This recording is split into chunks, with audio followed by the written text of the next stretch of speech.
Okay. Well, can I begin? Oh, hi. Thank you so much, Melissa and JR, for this opportunity and obviously for being here and taking your time for our questions. I'm Filipa from Magazine.HD, which is Magazine.HD. And we have some little questions about manifests for you both.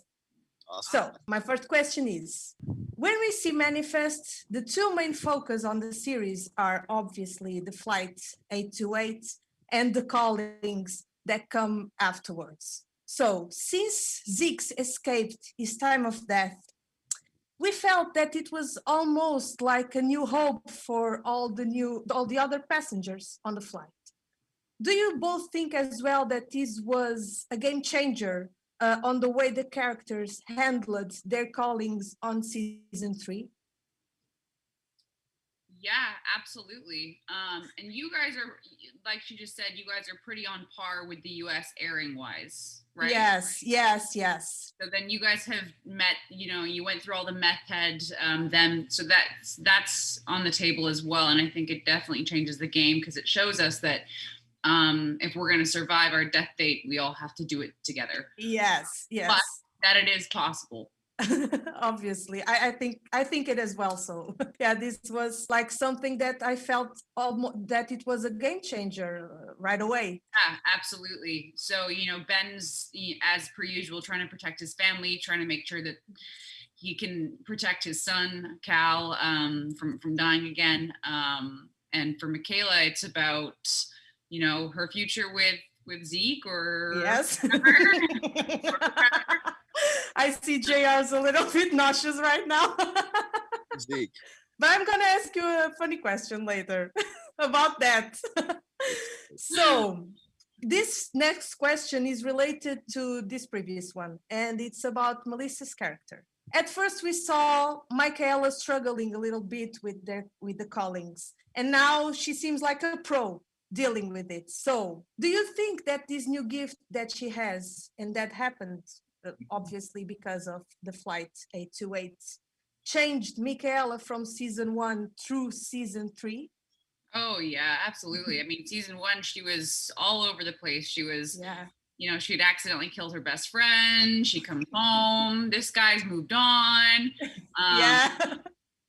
So I think that she got to a point where she realized that if she's gonna survive, if she's gonna beat this death date, and this is her new reality, then she has to come at it like a detective, which is her job. So it's very matter of fact, and how do we get this mystery solved? Whereas Ben is a bit more scientific, and he wants to kind of dig into it and figure it out that way. So they're definitely coming at it from different perspectives, but she's gotten a backbone for sure. Yeah. When you both first read the script from Manifest for the first time, there must have been something that caught your attention for you to accept this work. So what was it? I needed a job. No, the script was phenomenal. I mean, like, every year there's pilot season, and this was definitely one that stood out. There'd never been a show quite like it. The writing was phenomenal. I wanted to know what happened, which yes, going to be a part of. Yeah. Yeah, for me, it was literally same kind of thing. It was I had read a couple of pretty good pilots that year, and the moment that this one came across the board, I knew right away I wanted to be a part of it. Same thing. I had so many questions. I wanted to know what the heck was going to happen. I kind of saw the story as I was reading it, being told in my own mind. I'm like, it's kind of like a loss, but it's not. And this would be so much fun to be a part of. I mean, from the moment before I even finished it, I called my team and I was like, we have to do this. This is really, really exciting. Like this has a lot of potential. So here we are. Okay. Now it's my question for you, JR. Your character Jared has been on quite a journey regarding his love life. Or lack of one, but yes. Lack of one, yeah. So on season 1, we saw you with Lourdes. That was Michaela's best friend. Just that. Yeah. But on the end of the season, you two were dating. But Zeke happened. Then Yeah. Melissa, no, Michaela writes. I was gonna say. Yeah, sorry. You have nothing to do with that. It's your character. Michaela falls for Zeke, and then that kind of ruins everything for you. And now on season 3, we see Jared more focused on his career and everything, and then Sarah happens. So my question is she a keeper for Jared? Oh wow, Sarah Keeper.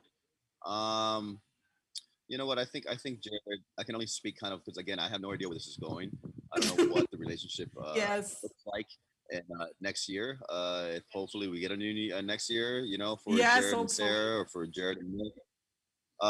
What I will say is, I think Jared's in a place in his life right now where he's had a really difficult year, or a few months or whatever you want to say time frame wise, and he's, you know, what I love most about him is that you kind of see this man who's trying to just be the better person, and Yes. at the end of the day, you really see the love and appreciation he has for the Stone family. Not only obviously Mick, he would do anything for Mick. Um, at the end of the day, there's a deep rooted love there that will never go away. I don't care how they write him or Yeah, what they do with it's him. true. The love that he has for Michaela will never go away, no matter if there's a Sarah or whoever it may be. Um, but I think he also deserves to be happy right now. I think he's been through a Yes. lot, and you know, I don't know how long that happiness is going to last. But I do like the fact that they've written a man that's just trying to be a better person, and Yeah. even if it's awkward, build a relationship with her ex, with Zeke, um, is Sarah a keeper? I don't know. We will find I out. like Lauren, so maybe, but I don't know. We'll see. Again, Maybe. I make a joke and it kind of like went viral, but you know, it's Jared. I don't think he can keep a woman for more than 3 weeks, so Yeah. he'll end up messing it up somehow. You know. Yeah. I know what you're saying. So, after 3 years on both Michael and Jared's skin, do you feel that there's a little bit of them on Melissa and JR personality, or do you think that there's any aspect of the character that pulls through your personality? Right. Yeah, for sure. I mean, I've been doing this for 10 years now, and for every character, a little piece of it comes off onto you and you learn something, and I think that's super cool. So for Michaela, yeah, she's, you know, I started a hot mess, and hopefully she's giving me a bit of a backbone. um so we'll see. I think we all bring a little bit of what we have within ourselves to everything we do, for sure. But I like to think, you know, for me, loyalty has always been a really important thing in my life, between my friends and my relationships and my family. And I think, you know, it doesn't really get more loyal than that man, the way they've written him. Jared is extremely loyal, regardless if he's made the right decisions or not, if he's learning or not. Loyalty is kind of the through line of his, you know, self. So I like to think that, you know, I can really adapt and kind of connect to that. And I have, like I said before, I have a lot to learn from Jared as well, because he has a lot of patience that I don't really, JR doesn't have. So I don't have that experience as an actor, but I think when you go through a character so many times, I think it's that obviously imprinted in your personality somehow, and you have to have that connection with your character. So I only have 2 more questions. So this one is a funny question, because when I knew I was going to do this interview, I talked with my friends, obviously, and they was like, "Hey, you're interviewing them. That's awesome." And obviously, we were like kind of conspiracy theorying about what happened on the flight 828. And then we ended up with 4 theories. So I'm going to give you the 4 theories, obviously with no spoilers. If you know anything, just skip that option and go through another. Okay. And I'm gonna give you 4 theories, and I want to know what's your imprint on them. So they're all dead and in an afterlife alternative. B, they died and came back to life on the moment the plane appeared, and that explains also the callings. C, they are facing a parallel reality. Or D, the flight traveled through time and that experience genetically altered the passengers? Those are really good. Mine is B. What was B again? They died and came back to life on the moment the plane appeared, and that explains the callings. I think I'd go with that one too. Yeah, and that would be my guess if I didn't know anything about what happens. Yeah. Me as well. Oh, yeah, nice. You had mine. Oh my God, that's awesome. Because I really think if one person has that kind of power, superpower, whatever, that must be because of anything that can come from nothing. And I think that coming back to life may explain it. I don't know. Unless they got abducted by aliens. Oh yeah, that was a good one as well. I didn't think of that. But aliens are always the answer. Always. Aliens.